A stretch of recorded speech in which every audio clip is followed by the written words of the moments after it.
សូរ៉ានូះចំពោះនូះ أعوذ بالله من الشيطان الرجيم بسم الله الرحمن الرحيم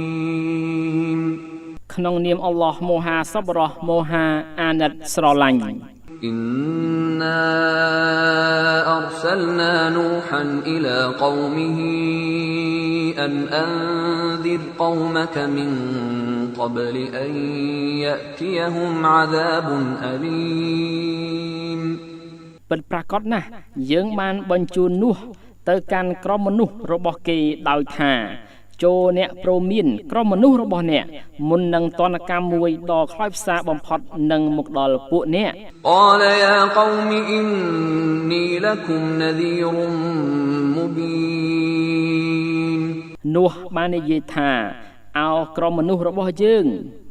ការពិតយើងគឺជាអ្នកដែលព្រមានម្នាក់ដ៏ជាក់ច្បាស់សម្រាប់ពួកអ្នក أن اعبدوا الله واتقوه وأطيعون ចូលពួកអ្នកប្រណិប័តអល់ឡោះនិងឲ្យគោរពកោតខ្លាចលោកព្រមទាំងឲ្យពួកអ្នកគោរពតាមយើង يغفر لكم من ذنوبكم ويؤخركم إلى أجل مسمى إن أجل الله إذا جاء لا يؤخر لو كنتم تعلمون លោកនឹងអភ័យទោសឲ្យពួកអ្នកពីបាបកម្មទាំងឡាយរបស់ពួកអ្នកហើយលោកនឹងពន្យាឲ្យពួកអ្នករហូតដល់អញ្ញាយុកាលមួយដែលគេកំណត់ការពិតអញ្ញាយុកាលរបស់អល់ឡោះកាលណាបានមកដល់គេនឹងមិនពន្យាឡើយប្រសិនបើពួកអ្នកដឹង قال رب إني دعوت قومي ليلا ونهارا នោះបានពោលទៀតថាអោម្ចាស់របស់ខ្ញុំការពិតខ្ញុំបានអំពាវនាវក្រុមមនុស្សរបស់ខ្ញុំទាំងយប់ទាំងថ្ងៃ فلم يزدهم دعائي إلا فرارا ការអំពាវនាវរបស់ខ្ញុំមិនកើនចម្រើនចំពោះពួកគេទេមានតែរត់កាន់តែឆ្ងាយ وإني كلما دعوتهم لتغفر لهم جعلوا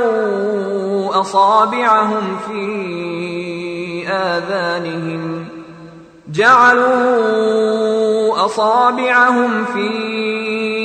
آذانهم واستغشوا ثيابهم وأصروا واستكبروا استكبارا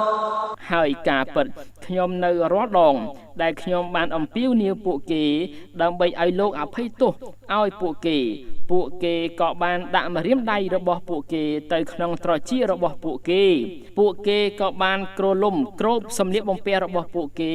ហើយពួកគេបានរឹងរូសនិងវីរឹកក្អេងក្អាង ثم إني دعوتهم جهارا ក្រោយមកខ្ញុំក៏ពិតជាបានអំពាវនាវពួកគេដោយចំហ ثم إني أعلنت لهم وأسررت لهم إسرارا ក្រោយមកខ្ញុំពិតជាបានប្រកាសប្រាប់ស្ដែងទៅពួកគេនិងបានប្រាប់ស្ងាត់ទៅពួកគេ فقلت استغفروا ربكم إنه كان غفارا បន្ទាប់មកខ្ញុំក៏បាននិយាយទៅកាន់ពួកគេថាចូលពួកអ្នកសូមអភ័យទោសទៅម្ចាស់ពួកអ្នកលោកពិតជាអភ័យទោសឲ្យបំផុត يرسل السماء عليكم مدرارا លោកនឹងបញ្ជូនភ្លៀងទៅលើពួកអ្នកដោយហូរហៀ ويمددكم بأموال وبنين ويجعل لكم جنات ويجعل لكم أنهارا ហើយលោកនឹងប្រទានដល់ពួកអ្នកដោយទ្រព្យសម្បត្តិនិងបុត្រជាច្រើនលោកនឹងចាត់ឲ្យពួកអ្នកមានចំការទាំងឡាយហើយលោកនឹងចាត់ឲ្យពួកអ្នកមានទន្លេជាច្រើន ما لكم لا ترجون لله وقارا តើពួកអ្នកមានអ្វីខ្លះបានជាពួកអ្នកមិនសង្ឃឹមថាអល់ឡោះមិនគួរឲ្យគោរព وقد خلقكم أطوارا ក្នុងករណីលោកពិតជាបានបង្កើតពួកអ្នកជាច្រើនដំណាក់កាល ألم تروا كيف خلق الله 7 سماوات طباقا ពួកអ្នកមិនឃើញទេឬតើអល់ឡោះបានបង្កើត7ស្រទាប់មេឃយ៉ាងដូចម្ដេច وجعل القمر فيهن نورا وجعل الشمس سراجا ហើយនៅក្នុងទាំងអស់នោះលោកបានចាត់ចន្ទ្រាជារស្មីនិងបានចាត់សូរិយាជាចង្គៀង والله أنبتكم من الأرض نباتا ហើយអំពីដីអល់ឡោះលោកបានបណ្ដុះដំណាំឲ្យពួកអ្នក ثم يعيدكم فيها ويخرجكم إخراجا ក្រោយមកលោកនឹងបង្វិលពួកអ្នកត្រឡប់ទៅក្នុងដីរួចលោកនឹងបញ្ចេញពួកអ្នកឲ្យចេញមកវិញ والله جعل لكم الأرض بساطا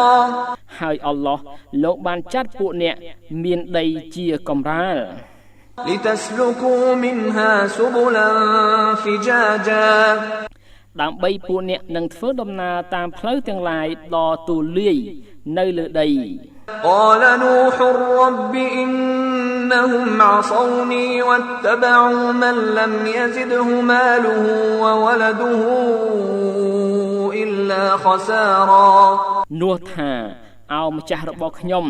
ពួកគេពិតជាបានល្មើសចំពោះខ្ញុំហើយពួកគេបានតាមជនដែលទ្រព្យសម្បត្តិរបស់គេនិងបុត្ររបស់គេគ្មានកើនអ្វីដល់គេក្រៅតែពីកាន់តែខាតបងឡើយ ومكروا مكرا كبارا ហើយពួកគេធ្វើល្បិចនៅល្បិចកលដ៏ធំសម្បើម وقالوا لا تذرن آلهتكم ولا تذرن ودا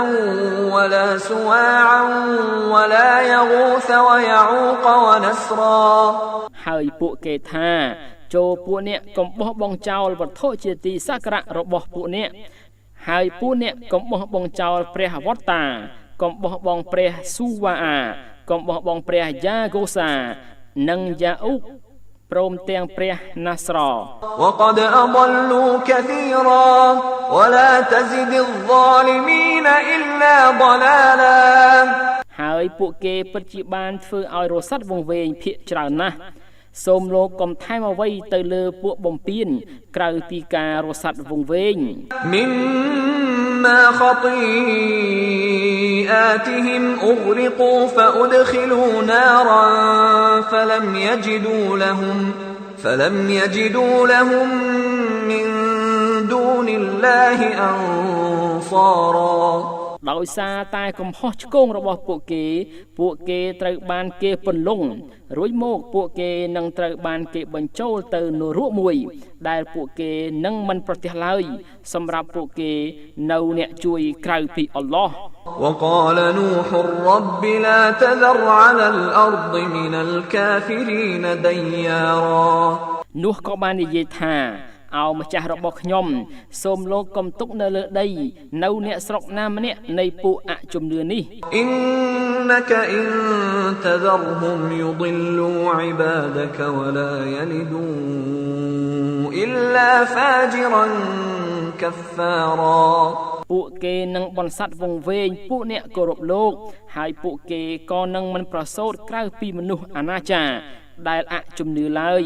رب اغفر لي ولوالدي ولمن دخل بيتي مؤمنا وللمؤمنين والمؤمنات ولا تزد الظالمين إلا تبارا អោម្ចាស់ខ្ញុំសូមលោកអភ័យទោសឲ្យខ្ញុំផងនិងឲ្យមេដាបិតាខ្ញុំផងនិងឲ្យអ្នកដែលបានចូលផ្ទះខ្ញុំជាអ្នកជឿនិងឲ្យពួកបុរសជំនឿនិងពួកនារីជំនឿហើយសូមលោកកុំថែមទៅពួកបំពានក្រៅពីក្តីវិនិច្ឆ័យខាតបង់